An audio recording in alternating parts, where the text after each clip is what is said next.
Leadership and decision-making under pressure. There are many different leadership styles: democratic, autocratic, laissez-faire, strategic, coach style, to name just a few.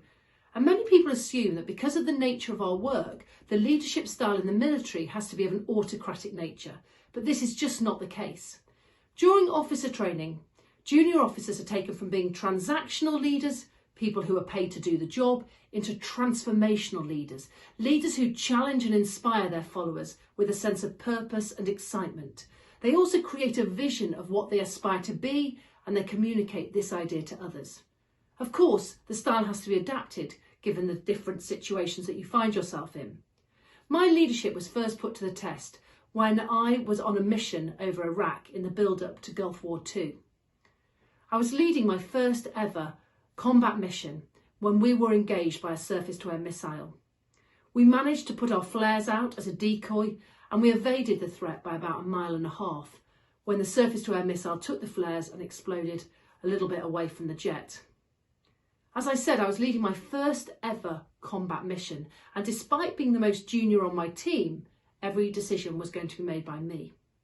The way it works in an area of conflict is that once an aggressive act is made towards any one of the coalition aircraft, we were entitled to prosecute an attack on a target. Now, for myself, I'm suddenly left in a position where I've got some big decisions to make. We had exactly enough fuel to get from where we were to get to our target, prosecute the attack and return to base, but we did not have an ounce more. We're taught a decision-making model in the Air Force, and in fact in aviation it's been used now across the board, and it's called TDODAR. The first thing that we do is assess how much time we have. The next is that we diagnose the problem and we share it with the team. We then ask our team for options. You give them a certain amount of time to think what they would do, and then they feed back that to the leader. The leader takes all of that information and makes a decision. You then assign the tasks and you review it. And you run through that cycle very, very quickly. And it stopped a lot of procrastination with decision making.